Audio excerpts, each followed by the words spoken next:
Hi, everyone, and welcome to week 29, day 3 of the Bible in a Year live project podcast. My name is Janel Allwood. My name is Melissa. Today, we will be reading 2 Chronicles chapter 27 and Isaiah 9 through 12 from the CSB version. Don't forget, you can join us every Sunday at 6:30 p.m. Eastern Standard Time for a live discussion on what we've read this week. The details for that Zoom meeting are in the description below, or you can find them on our website at Biayl.Project.com. Again, that's Biayl.Project.com. Let's begin. Jotham was 25 years old when he became king, and he reigned 16 years in Jerusalem. His mother's name was Jerusha, daughter of Zadok. He did what was right in the Lord's sight, just as his father Uzziah had done.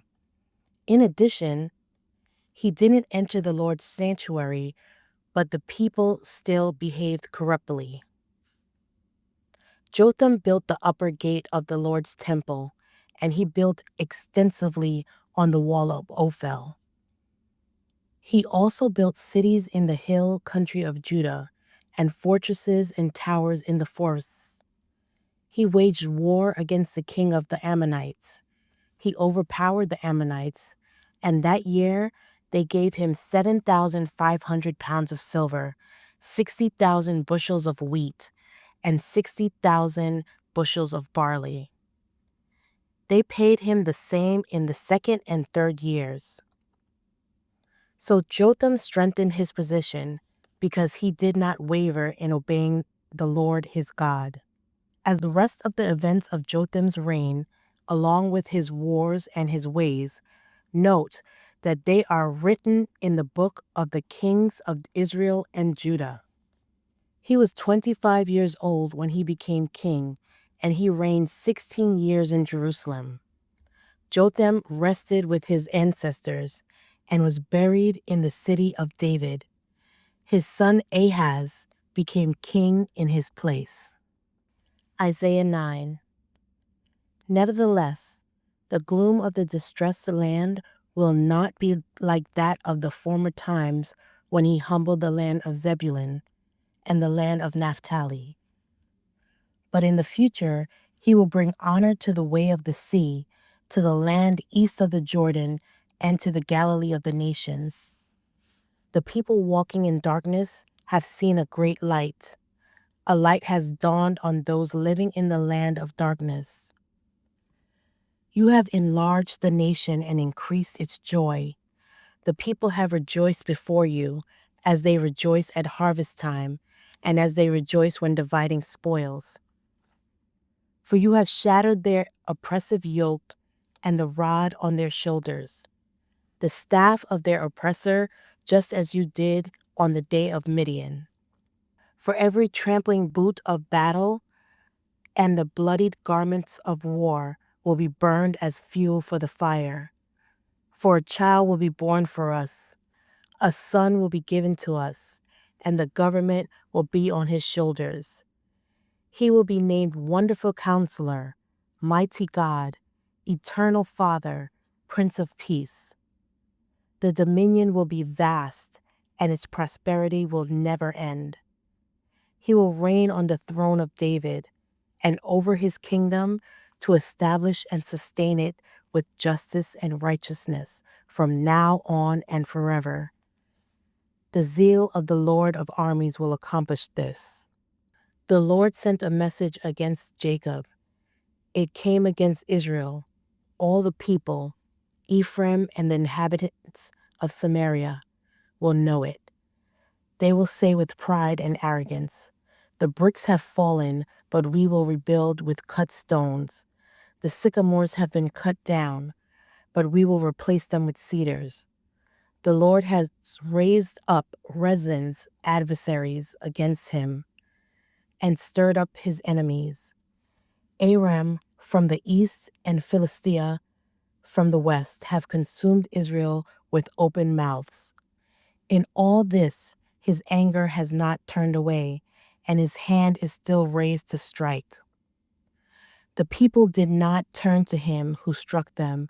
They did not seek the Lord of armies. So the Lord cut off Israel's head and tail, palm branch and reed in a single day.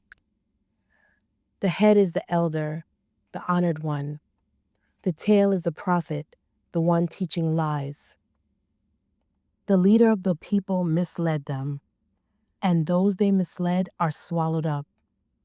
Therefore, the Lord does not rejoice over Israel's young men and has no compassion on its fatherless and widows, for everyone is a godless evildoer, and every mouth speaks folly. In all this, his anger has not turned away, and his hand is still raised to strike. For wickedness burns like a fire that consumes thorns and briars, and kindles the forest thickets, so that they go up in a column of smoke. The land is scorched by the wrath of the Lord of armies, and the people are like fuel for the fire. No one has compassion on his brother. They carve meat on the right, but they are still hungry. They have eaten on the left, but they are still not satisfied. Each one eats the flesh of his arm. Manasseh eats Ephraim, and Ephraim Manasseh. Together, both are against Judah. In all this, his anger has not turned away, and his hand is still raised to strike. Isaiah chapter 10. Woe to those enacting crooked statutes and writing oppressive laws to keep the poor from getting a fair trial and to deprive the needy among my people of justice, so that widows can be their spoil and they can plunder the fatherless. What will you do on the day of punishment when devastation comes from far away? Who will you run to for help? Where will you leave your wealth? There will be nothing to do except crouch among the prisoners or fall among the slain. In all this, his anger has not turned away, and his hand is still raised to strike. Woe to Assyria, the rod of my anger. The staff in their hands is my wrath. I will send him against a godless nation. I will command him to go against a people destined for my rage, to take spoils, to plunder, and to trample them down like clay in the streets. But this is not what he intends. This is not what he plans. It is his intent to destroy and to cut off many nations. For he says, aren't all my commanders kings? Isn't Calno like Karshemish? Isn't Hamath like Arpad? Isn't Samaria like Damascus? As my hand seized the kingdoms of worthless images, kingdoms whose idols exceeded those of Jerusalem and Samaria, and as I did to Samaria and its worthless images, will I not also do to Jerusalem and its idols? But when the Lord finishes all his work against Mount Zion and Jerusalem, he will say, I will punish the king of Assyria for his arrogant acts and the proud look in his eyes. For he said, I have done this by my own strength and wisdom, for I am clever. I abolished the borders of nations and plundered their treasures. Like a mighty warrior, I subjugated the inhabitants. My hand has reached out as if into a nest to seize the wealth of the nations. Like one gathering abandoned eggs, I gathered the whole earth. No wing fluttered, no beak opened or chirped. Does an axe exalt itself above the one who chops with it? Does a saw magnify itself above the one who saws with it? It would be like a rod waving the ones who lift it. It would be like a staff lifting the one who isn't wood. Therefore, the Lord God of armies will inflict an emaciating disease on the well-fed of Assyria, and he will kindle a burning fire under its glory. Israel's light will become a fire, and its Holy One a flame. In one day it will burn and consume Assyria's thorns and thistles. He will completely destroy the glory of its forests and orchards as a sickness consumes a person. The remaining trees of his forest will be so few in number that a child could count them. On that day, the remnant of Israel and the survivors of the house of Jacob will no longer depend on the one who struck them, but they will faithfully depend on the Lord, the Holy One of Israel. The remnant will return, the remnant of Jacob, to the mighty God. Israel, even if your people were as numerous as the sand of the sea, only a remnant of them will return. Destruction has been decreed. Justice overflows. For throughout the land, the Lord God of armies is carrying out a destruction that was decreed. Therefore, the Lord God of armies says this: My people who dwell in Zion, do not fear Assyria, though they strike you with a rod and raise their staff over you as the Egyptians did. In just a little while, my wrath will be spent, and my anger will turn to their destruction. And the Lord of armies will brandish a whip against him, as he did when he struck Midian at the rock of Oreb, and he will raise his staff over the sea, as he did in Egypt. On that day, his burden will fall from your shoulders, and his yoke from your neck. The yoke will be broken because your neck will be too large. Assyria has come to Aiath and has gone to Migron, storing their equipment at Michmash. They crossed over at the ford, saying, We will spend the night at Jeba. The people of Ramah are trembling. Those at Gibeah of Saul have fled. Cry aloud, daughter of Gillim. Listen, Laisha. Anath is miserable. Madamah has fled. The inhabitants of Jebim have sought refuge. Today the Assyrians will stand at Nob, shaking their fists at the mountain of daughter Zion, the hill of Jerusalem. Look, the Lord God of armies will chop off the branches with terrifying power, and the tall trees will be cut down, the high trees felled. He is clearing the thickets of the forest with an axe, and Lebanon, with its majesty, will fall. Isaiah 11. Then a shoot will grow from the stump of Jesse, and a branch from his roots will bear fruit. The Spirit of the Lord will rest on him, a spirit of wisdom and understanding, a spirit of counsel and strength, a spirit of knowledge and of the fear of the Lord. His delight will be in the fear of the Lord. He will not judge by what he sees with his eyes. He will not execute justice by what he hears with his ears, but he will judge the poor righteously and execute justice for the oppressed of the land. He will strike the land with a scepter from his mouth, and he will kill the wicked with a command from his lips. Righteousness will be a belt around his hips. Faithfulness will be a belt around his waist.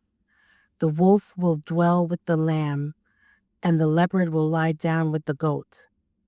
The calf, the young lion, and the fatted calf will be together, and a child will lead them.